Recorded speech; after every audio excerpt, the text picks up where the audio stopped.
గీతా దర్శనం 18వ భాగం 4:1-24 10వ అధ్యాయం విభూతి యోగంలోకి వచ్చాం. 7-8 దీన్ని బ్రహ్మశ్రీ నోరి శ్రీనాథ వెంకట సోమయాజులు గారు రచించారు. అది మనం అనుసరిస్తున్నాం. 7, 8, 9 అధ్యాయాల్లో పరమాత్మ యొక్క సగుణ నిర్గుణ తత్వాన్ని, సోపాధిక నిరూపాధిక తత్వాన్ని చెప్పారు. దానినే ఇంకా విపులీకరిస్తూ భగవంతుని ఏ భావాలు చింతించటానికి వీలవుతుందో ఆయా భావాలు, భగవంతుడి యొక్క ఆయా విభూతులు ఈ అధ్యాయంలో చెబుతారు. పరమాత్మతత్వం దుర్విజ్ఞేయమని లోగడ, అంటే తెలుసుకోవడం కష్టమని లోగడ చెప్పబడి, సోపాధిక బ్రహ్మాన్ని గూర్చిన ధ్యానంలో నిరుపాధిక తత్వాన్ని సంబంధించిన జ్ఞానంలో ఉపాయభూతాలైన విభూతులను కొన్నింటిని అహం క్రతురహం యజ్ఞ అంటూ వెనకటి అధ్యాయంలో సంక్షేపంగా చెప్పారు. దుర్విజ్ఞేయమైన భగవత్తత్వాన్ని జ్ఞాన ప్రాప్తి కోసం ఇంకా విపులంగా చెబుతున్నారు. భూయ ఏవ మహాబాహో శృణుమే పరమం పరవచః యత్తేహం ప్రియమానాయ పశ్య వక్ష్యామి హితకామ్యయా. నేను చెప్పిన విషయాలన్నీ శ్రద్ధగా వింటున్నావు కాబట్టి నేను చెప్పేది నీకు సంతోషాన్ని కలిగిస్తోంది. కాబట్టి నీ హితం కోసం, నీకు నిరతియ సుఖం కలగటం కోసం ఇంకొక శ్రేష్టమైన వాక్య చెబుతా విను అర్జున అంటున్నాడు భగవాన్. నమే విభ్రు సురగణ ప్రభవన్ నమహర్షయ అహమాదిరైదేవానాం మహర్షీణాంచ సర్వశః. మహేంద్రాదిదేవ భృగ్వాది మొదలైన మహర్షి నా పుట్టుక వాళ్ళకి తెలియదు. ఆ దేవతలకు మహర్షులకు నేనే కారణం కనుక, అలాగే నా ప్రభుశక్తిని సైతం, నా గొప్పదనాన్ని సైతం వాళ్ళు తెలుసుకోలేరు, తెలియలేరు. పరమాత్మ ఉత్పాదకత్వం చేత బుద్ధి మొదలైన వాటికి ప్రేరకుడై, అందులో నిమిత్త కారణుడు, ఉపాదాన కారణుడు కూడా. అందుకే తమ ఉత్పత్తికి కారణమైన పరమాత్మ యొక్క ఉత్పత్తిని గురించి వాళ్ళకి తెలియదు. యో మామనాదించా వేత్తి లోకమహేశ్వరం అసమ్మూఢః కిమచ్చేషు సర్వపాపై ప్రముచ్యతే. నన్ను కారణం లేని వాడిగా, వ్యుత్పత్తి లేని వాడిగా, ఈ లోకాలన్నిటికీ ప్రభువుగా, అజ్ఞానం వల్ల కలిగిన సంసారానికి అతీతుడిగా ఎవడు వ్యామోహం చెందని మనస్సు కలవాడై తెలుసుకుంటాడు, అలాంటి మానవుడు జ్ఞానోత్పత్తికి ఆటంకంగా ఉన్న సమస్త పాపాల నుండి విరక్తుడవుతాడు, జ్ఞానాన్ని పొంది ముక్తుడవుతాడు. బుద్ధిర్జ్ఞానమసమ్మోహః క్షమా సత్యం దమశమః సుఖం దుఃఖం భవో భావో భయం చాభయమేవ చ. అహింసా సమతా తుష్టి తపోదానం యశో యశః భవంతి భావా భూతానాం మత్త ఏవ పృథగ్విధాః. నా వల్లనే ఈ చెప్పబోయే అనేక విధాలైన భావాలు ప్రాణులన్నిటికీ కలుగుతున్నాయి. బుద్ధి అంటే సూక్ష్మమైన అర్థాన్ని గ్రహించటానికి అవసరమయ్యే సామర్థ్యం. జ్ఞానం ఆత్మ మొదలైన పదార్థాలకు సంబంధించిన విజ్ఞానం. అసమ్మోహం తెలుసుకోదగిన విషయాలను వివేకంతో తెలుసుకోవటం, గ్రహించటం. క్షమా ఓర్పు, సత్యం పలకటం. దమము అంటే బాహ్య ఇంద్రియ నిగ్రహం. శమము అంతరింద్రియ నిగ్రహం. సుఖం దుఃఖం పుట్టడం నాశం భయం భయం లేకపోవటం, అహింస, ప్రాణులలో సమభావం కలిగి ఉండటం, తుష్టి, సంతోషం, ఇంద్రియ నిగ్రహంతో శరీరాన్ని పీడించటం, తపస్సు, దానం, యశస్సు, కీర్తి, అయస్సు, అపకీర్తి, ఇలాంటి అనేక విధాలైన భావాలు నా వల్ల జీవులకు కలుగుతాయి. మహర్షయ సప్త పూర్వే చత్వారో మనవస్తథా మద్భావా మానసా జాతా ఏషాం లోక ఇమాః ప్రజాః. భృగువు మొదలైన సప్త ఋషులు ప్రాచీనులైన సావర్ణ్య నామంతో ప్రసిద్ధులైన నలుగురు మనువులు నన్ను గురించిన చింత చేయటం వల్ల కలిగిన జ్ఞాన ఐశ్వర్య శక్తులు కలవాళ్ళై నా మానసిక సంకల్పం వల్లే వాళ్ళు పుట్టారు. తర్వాత ఈ విధంగా వాళ్ళు కల్ప ప్రారంభంలో నాకు మానస పుత్రుడు. అటువంటప్పుడు నా విభూతిని గురించి అంటే లోక మహేశ్వర తత్వాన్ని గురించి ఏమని చెప్పాలయ్యా? సప్త మహర్షులకు నలుగురు మనువుల సంతతికి చెందిన ఈ ప్రజలు, చరాచరాత్మకమైన ఈ విశ్వం అంతా నా విభూతే. సప్త మహర్షులు అంటే భృగువు, మరీచి, అత్రి, పులశ్చ, పులహ, కరతు, వశిష్ఠులు. మనువులు 14, స్వరోచిషాది మనువులు. ఇక్కడ సావర్ణి, ధర్మ సావర్ణి, దక్ష సావర్ణి, సావర్ణి అనే నలుగురు మనువులు. ఏతాం విభూతిం యోగంచ మమయో వేత్తి తత్పదః సోవికంపేన యోగేన యుజ్యతే నాత్ర సంశయః. పైన చెప్పిన విఖ్యాతులైన నా విభూతిని, ఉత్తమోత్తమైన యోగాన్ని యథార్థంగా తెలుసుకున్నవాడు నిశ్చలమైన యోగంచే సమ్యక్ దర్శనాన్ని పొందుతా. అందులో సందేహం లేదు. సర్వాత్మకత్వం అనేది పరమాత్మ విభూతి. బుద్ధి మొదలైన వాటికి ఉపాదానమైన అనేక విధాలుగా అవడం విభూతి. మళ్ళా బుద్ధి మొదలైన వాటి ఉపాదానం కారణమైన అనేక విధాలుగా అవటమే విభూతి. పరమాత్మ యొక్క యోగజన్యమైన సర్వజ్ఞత్వరూపమైన యోగాన్ని తెలుసుకున్నవాడు తప్పక యోగయుక్తుడు, యోగంతో కూడిన వాడవుతాడు. అహం సర్వస్య ప్రభవో మత్తం సర్వం ప్రవర్తతే ఇతి మత్వా భజంతే మాం బుధాభావ సమన్వితాః.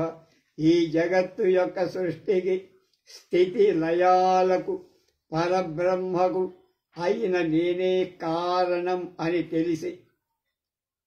తలచి తత్వవేత్తలు పరమార్థ తత్వాన్ని తెలుసుకోవాలనే ఆశతో, కోరికతో కూడిన వాళ్ళే నిశ్చలమైన భక్తితో ఎప్పుడు నన్నే భజిస్తూ ఉంటా. మచ్చిత్తా మద్గత ప్రాణాః బోధయంత పరస్పరం కథయంతశ్చ మాం నిత్యం తుష్యంతి చ రమంతి చ. తత్వజ్ఞానులైన వాళ్ళు నాయందే చిత్తాన్ని లగ్నం చేసి చక్షురాదీంద్రియాలను, ప్రాణాలు కూడా నా మీదే ధారణ చేసిన వాళ్ళే, జీవనాన్ని అర్పించిన వాళ్ళే పరస్పరం భగవంతుడైన నన్ను గురించి బోధించుకుంటూ, భగవంతుడైన నన్ను వందించుకుంటూ, ఉపదేశిస్తూ సంతోషిస్తూ ఉంటారు. తత్వజ్ఞానులు సర్వము బ్రహ్మమే అని వాసనావాసితమైన చిత్తంతో భగవత్తత్వాన్ని ప్రతిపాదించే వాక్యాలను ఉచ్చరిస్తూ, వాటి అర్థాలు వింటూ, చర్చిస్తూ స్వానుభవ రూపంగా సంతోషిస్తూ ఉంటారు. తేషాం సర్వయుక్తానాం భజతాం ప్రీతిపూర్వకం దదామి బుద్ధియోగం తం ఏన మాపుపయాంతి తే. వెనక చెప్పినట్లుగా నా మీదే లగ్నమైన మనస్సు కలిగి నన్నెవరు సేవిస్తారు? ఎవరు సమ్యక్ దర్శన రూపమైన బుద్ధి యోగంతో ఈ సమస్తం నేను బ్రహ్మస్వరూపమే అని జ్ఞానంతో నన్ను భజిస్తారు. అలాంటి బాహ్య విషయాలన్నిటికీ పరిచయించి నన్ను సేవించే వాళ్ళకి బుద్ధి యోగాన్ని ఇస్తా. అలాంటి బుద్ధి యోగం వల్ల నన్ను ఆత్మరూపంగా వాడు తెలుసుకోగలుగుతారు. తేషామేవానుకంపార్థ మహమజ్ఞానజంతమః నాశయామి ఆత్మభావస్థో జ్ఞానదీపేన భాస్వతా. భక్తులకు బుద్ధి యోగాన్ని ప్రసాదించడం ఎందుకు అంటే నా భక్తులకు ఏ విధంగా శ్రేయస్సు కలుగుతుంది అనే దయతో, అనుకంపతో, భక్తుల మీద జాలితో అజ్ఞానం వల్ల కలిగినట్టి మిథ్యాజ్ఞానం రూపంలో ఉండే మోహాంధకారాన్ని నేను వాళ్ళ అంతఃకరణలో ఉంటూ నశింపచేస్తా. అవివేకం ఉంటే అజ్ఞానం, అజ్ఞానం వల్ల మిథ్యాజ్ఞానం, ఈ రెంటికి కలిపితే తమం అంధకారం అన్నారు. జ్ఞానదీపంతో అజ్ఞానాంధకారాన్ని పారతోలుతా అని అర్థం. పరమేశ్వరుడు ఎప్పుడు జ్ఞానంలోనే ఉంటాడు, జ్ఞానస్వరూపం. పరం బ్రహ్మ పరం ధామ పవిత్రం పరమం భవాన్ పురుషం శాశ్వతం దివ్యం ఆదిదేవమయం విభుం ఆహుత్వామృషయస్సర్వే దేవర్షిర్నారదస్తదా అసితో దేవలో వ్యాసః స్వయం చైవ బ్రవీషి మే. సర్వమేతద్ధృతం మన్యే యన్మాం వదసి కేశవ నహి తే భగవన్ వ్యక్తిం నిదుర్దేవానదానవాః.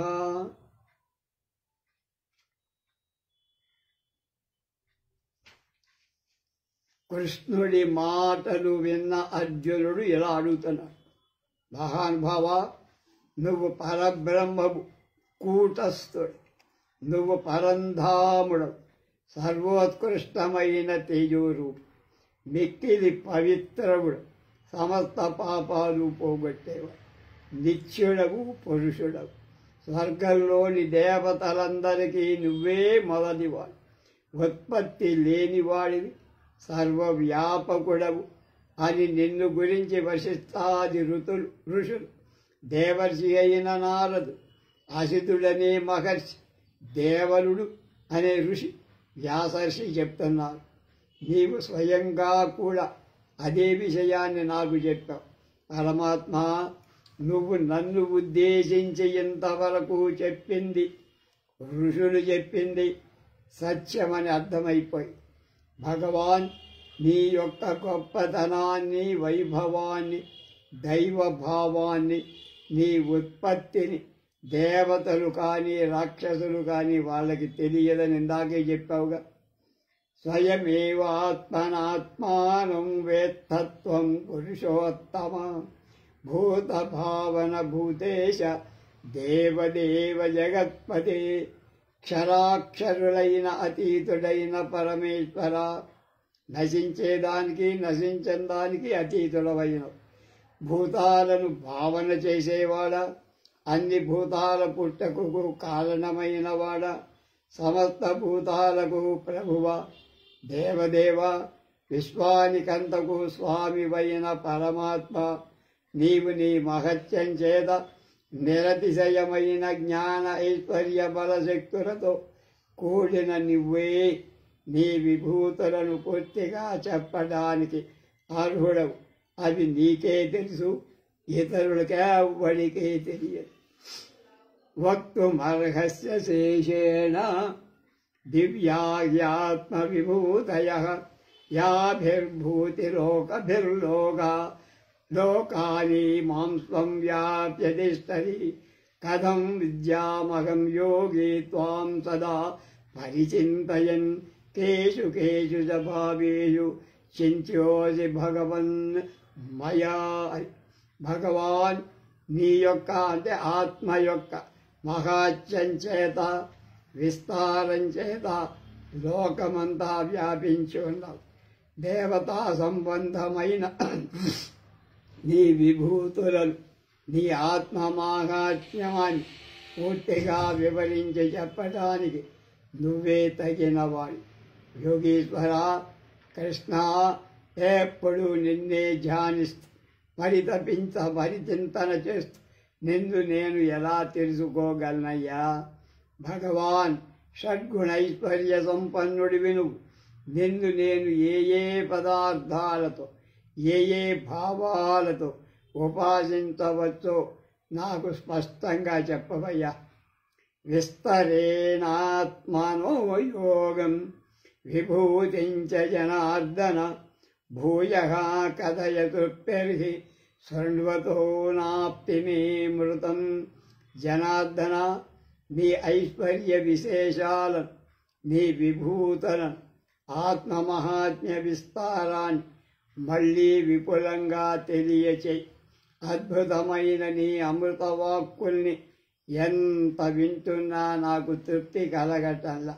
అప్పుడు భగవాన్ అంటున్నాడు, అంతమే కథయిష్యామి దివ్యాహ్యాత్మ విభూతయః ప్రాధాన్యతః కురు శ్రేష్ఠ నాస్యంతో విస్తరస్య మే. కురు వంశశ్రేష్ఠుడా అర్జున, విను. నా దివ్యభూతుల యొక్క విస్తారాన్ని అంతులేదు. నా విభూతులన్నిటినీ నిశ్శేషంగా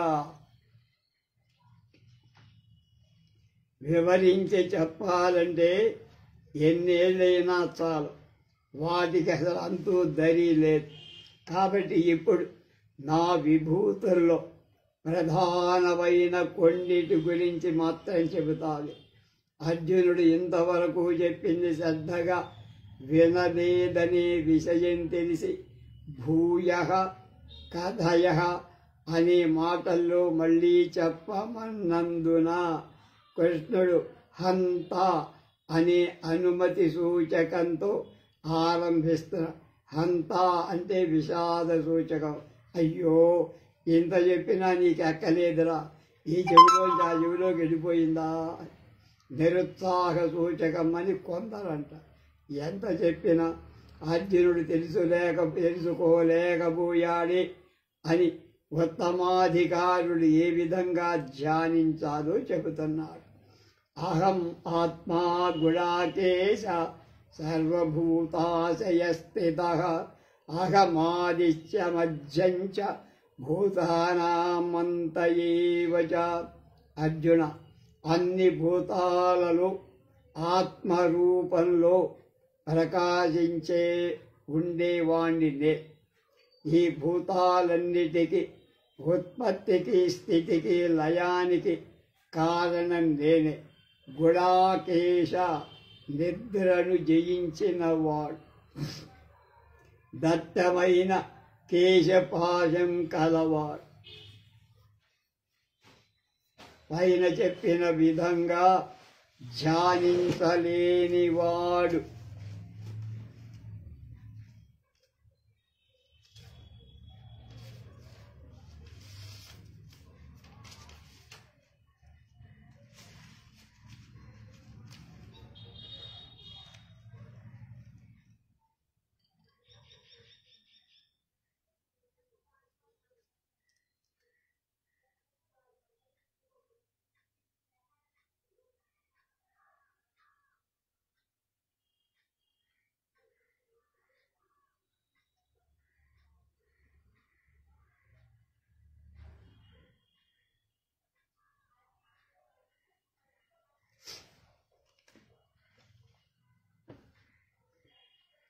ఆదిత్యానాం అహం విష్ణు జ్యోతిషాం రవిరంశుమాన్ మరీచిర్మరుతామస్మి నక్షత్రాణాం అహం శశి వేదానాం సామవేదోస్మి దేవానామస్మి వాసవః ఇంద్రియాణాం మనశ్చాస్మి భూతానామస్మి చేతనా రుద్రాణాం శంకరశ్చాస్మి విత్తేశో యక్షరక్షసాం వసూనాం పావకశ్చాస్మి మేరు శిఖరినామహం. అర్జున, 12 మంది ఆదిత్యుల్లో నేను విష్ణువు అనే ఆదిత్యు. అగ్ని మొదలుగా గల తేజస్సులో తీవ్రంగా చలింపజేసే సూర్యుని రవిని. సప్తవాయువులలో మరుత్తలలో మరీచనే వాయువునే, నక్షత్రాల మధ్య చంద్రుణ్ణి నేను, ఆదిత్య విష్ణువులు రవిని మరీచిని చంద్రుని పరబ్రహ్మగా భావించి ధ్యానం చెయ్యమని ఆశయం. ఇక ముందు చెప్పే వాటిలో విషయం కూడా అలాగే. అన్నీ పరమేశ్వర విభూతిలే అయినా వాటిలో శ్రేష్టమైన వాటిని ఉపాస్యలుగా అంటే ఉపాసించతగినవిగా, మధ్యమాధికారుల కోసం సగుణ ఉపాసకుల కోసం చెబుతున్నారు. వేదాలలో సామవేదాన్ని, రుద్రాదిత్యాది దేవతలు ఇంద్రుణ్ణి, చక్షురాత్ ఇంద్రియాలు మనస్సును, భూతాలలో కార్యకారణ సంఘాతంతో నిత్యం వ్యక్తమయ్యే బుద్ధి స్వరూపాన్ని లేదా చైతన్యాన్ని కాన్షియస్. ఏకాదశ రుద్రులలో శంకరుణ్ణి నేనే, యక్షులలో రక్షసులో నేను కుబేరుణ్ణి, యక్ష రాక్షసులలో హస్తవసువులో అగ్నిస్వరూపుణ్ణి. నా ఈ స్వరూపాలన్నీ పరమాత్మగా భావించి ధ్యానించటానికి ధ్యేయాలుగా ఉండొచ్చు. పురోదశాంచ ముఖ్యం వా విద్ధి పార్థ బృహస్పతిం, సేనానీమహం స్కంధ సరసామస్మి సాగరః, మహర్షీణాం భృగురహం శ్రీరామస్మేకమక్షరం, యజ్ఞానాం జపయజ్ఞోస్మి స్థావరాణాం హిమాలయః, అశ్వత్థः సర్వవృక్షాణాం దేవర్షీణాం చ నారదః, గంధర్వాణాం చిత్రరథ సిద్ధానాం కపిలో మునిః. ఉచ్ఛే సర్వమస్వానాం విద్ధి మాం అమృతోద్భవం, ఐరావతం గజేంద్రాణం నరాణాం చ నరాధిపం. రాజపురోహితుల్లో ప్రసిద్ధుడైన ఇంద్ర పురోహితుడైన బృహస్పతిని, సేనాధిపతిలో పతిలో కుమారస్వామి, సరస్సులలో సాగరాన్ని సముద్రం, మహర్షులలో భృగువు, పదస్వరూపమైన వాక్కులలో అక్షర రూపంగా ఉండే ప్రణవాన్ని ఓంకారాన్ని నేను, యజ్ఞాలన్నిటిలో జపయజ్ఞాన్ని నేను, స్థావరాలలో హిమాలయాన్ని కదలని వాటిలో, వృక్షాలన్నిటిలో అశ్వత్థ వృక్షం నేను, దేవర్షుల్లో నారదుణ్ణి, గంధర్వుల్లో చిత్రరథుణ్ణి, సిద్ధులలో కపిల మహర్షి, అశ్వాలలో పాల సముద్రాన్ని మధ్యించినప్పుడు పుట్టిన ఉచ్చైస్రవం అనే గుర్రాన్ని, అలాగే గజాలో ఏనుగుల్లో ఇంద్రుడి ఐరావతం, మనుష్యులలో నర అధిపుణ్ణి రాజును నన్నుగా తెలుసుకో. ఆయుధానామహం వజ్రం ధేనూనామస్మి కామధుక్, భజనశ్చాస్మి కందర్ప సర్పాణామస్మి వాసుకిః, అనంతశ్చాస్మి నాగానాం వరుణో యాదసామహం, పితॄణామర్యమా చాస్మి యమసంయమతామహం, ప్రహ్లాదశ్చాస్మి దైత్యానాం కాలః కలయతామహం, మృగాణాం చ మృగేంద్రోహం, వైనతేయశ్చ వక్షిణాం పవనః పవతామస్మి, రామः శస్త్రభృతాంబరः, झषाणां मकरश्चास्मि శ్రోతసామస్మి జాహ్నవి. ఆయుధాలలో వజ్రాయుధం, ఆవులలో కామధేను, ప్రజల పుట్టకాకి కారణమైన మన్మధుణ్ణి నేను, పాములలో సర్పరాజైన వాసుకి నేను, నాగలలో సర్ప విశేషాలలో రాజైన అనంతుణ్ణి నేను. అలాగే నాగాలలో సర్పాలు నాగాలలో అనంతుడు శేషుణ్ణి నేను, సర్పాలలో వాసుకి నేను, జలదేవతలో వరుణ్ణి నేను, పితృదేవతలో అర్యముడనే పితృదేవతాన్ని, శిక్షించేవారిలో యమధర్మరాజు, దైత్యులలో నేను, రాక్షసుల్లో ప్రహ్లాదుణ్ణి, పరిగణనం చేసేవారు లెక్కించే వాళ్లలో కాలస్వరూపాన్ని, మృగాలలో మృగరాయైన సింహాన్ని పక్షులలో గరుత్మంతు. పవిత్రం చేసే వారిలో లేక వేగం కలవారిలో వాయుస్వరూపుణ్ణి పవనుణ్ణి, సత్రధారులైన వారిలో శ్రీరాముణ్ణి, మత్స్యాలలో మొసలిని, నదులలో గంగానదీ స్వరూపాన్ని, సర్గాణామాదిరంతశ్చ మధ్యం చైవాహమర్జున. ఆధ్యాత్మ విద్యానాం వాదః ప్రవదతామహం. అక్షరాణాం అకారోస్మి ద్వంద్వః సామాసికశ్చ చ. అహమేవాఖ్యయః కాలో ధాతాహం విశ్వతో ముఖః. మృత్యుః సర్వహరశ్చాహం ఉద్భవశ్చ భవిష్యతాం. కీర్తిశ్రీర్వకవాక్యశ్చ శ్రీర్వాక్యశ్చ నారీణాం స్మృతిర్మేధా ధృతి క్షమాం. బృహత్సామయధా సామ్రాం గాయత్రీ ఛందసామహం.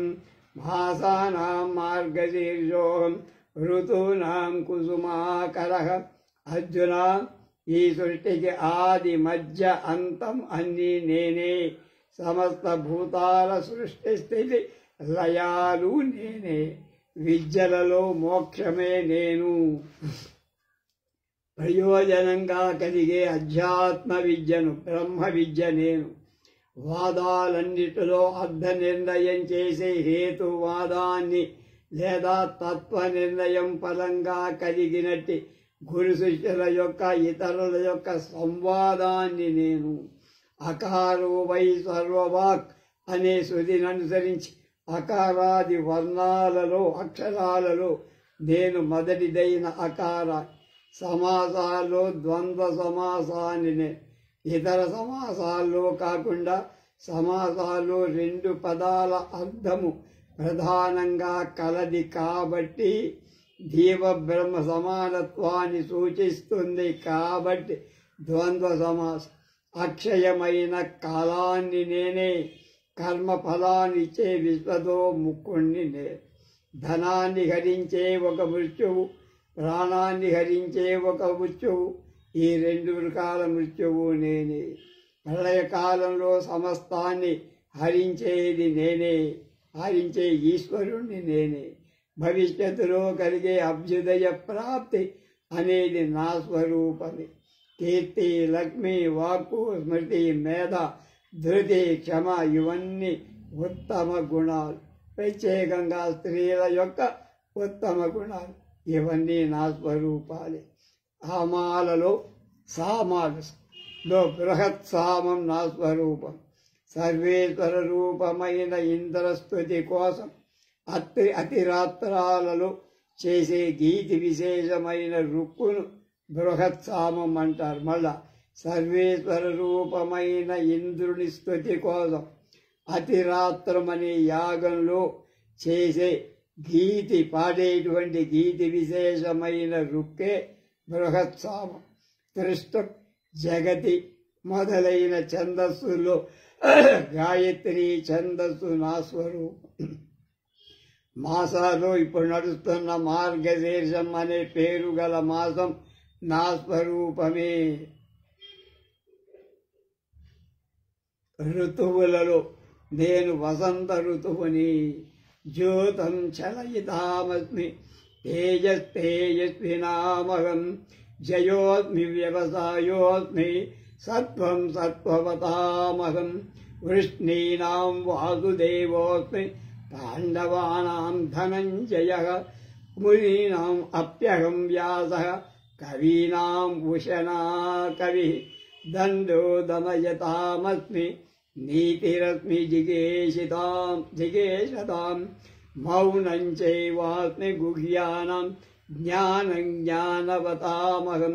యచ్చాపి సర్వభూతానాం బీజం తదహమర్జున. న దదస్తి విరాయచ్యాన్మయా భూతం చరాచరం. అర్జున, ఈ ప్రపంచంలో ఉన్న మోసాలలో జ్యోతం నేను. తేజస్సాలుల యొక్క తేజస్సు నా స్వరూపం. జయించే స్వభావం కలవాళ్ల యొక్క విజయం విక్టరీ నేను. వ్యవసాయం ఫలానికి కారణమైన ప్రయత్నం. వ్యవసాయం అంటే ఏదో పొలం దున్నడం కాదు, ఫలానికి ఏదైనా ఫలితానికి కారణమైన ప్రయత్నం ప్రతిదీ వ్యవసాయమే. అది నా స్వరూపమే. సాత్వికులలో ఉండే జ్ఞాన వైరాగ్యాది కార్యరూపమైన సత్వాన్ని వృష్ణి వంశజులలో అంటే యాదవులలో నేను వాసుదేవ కృష్ణుణ్ణి, మునీశ్వరులలో వ్యాసముని, క్రాంతదర్శులైన కవులలో ఉషనుడు శుక్రాచార్యుని. వాడు చాలా గొప్పవాడు. బృహస్పతి ఎంత గొప్పవాడు, ఇక్కడ శుక్రాచార్యుడు అనే కవిని నేను. చెడు మార్గంలో నడిచేవారిని మంచి మార్గంలో ప్రవేశపెట్టడానికి సత్పురుషులు ఇచ్చే శిక్ష దండాన్ని నేనే. జయించాలనే కోరిక కలవారిలో ఉండాల్సిన నీతి నేను. ఎన్నికలలో రాజకీయాల్లో జయాన్ని కాక్షించే రాజకీయ నాయకులు గ్రహించాల్సిన విషయం అంటున్నారు సార్ వ్యాధులు గారు. నీతి అనేది భగవత్ స్వరూపం. దాన్ని ఉపాసించినప్పుడు యతో నీతిస్తతో జయ, అక్కడ జయం తథ్యం. అవినీతితో వచ్చే విజయం అశాశ్వతం. ఇవాళ మన రాష్ట్రం ఏముందో చూశాం కదా. ఇది విజయమే కాదు, గోప్యంగా ఉంచాల్సిన విషయాలలోని మౌనాన్ని నేను. జ్ఞానవంతులలో ఉండే జ్ఞానాన్ని నేను. అర్జున, ఈ సృష్టిలో ఉండే సమస్త చరాచర భూతాలన్నిటి యొక్క ఉత్పత్తికి అలాగే కారణానికి బీజాన్ని నేనే. నేను లేని పదార్థం ఒక్కటి కూడా లేదు. నేను విడచి దేన్ని విడిచి నేను ఉండలే. ఈ జగత్తంతా నేనే ఆత్మగా కలిగి ఉంది. నాస్తోస్తి మమ దివ్యానాం విభూతిరాం పరంతవ ఏషతుద్దేశతః ప్రోక్తో విభూతేర్విస్తరో మయి. అర్జున, దివ్యమైన నా విభూతులకు అంతు దరి లేదు.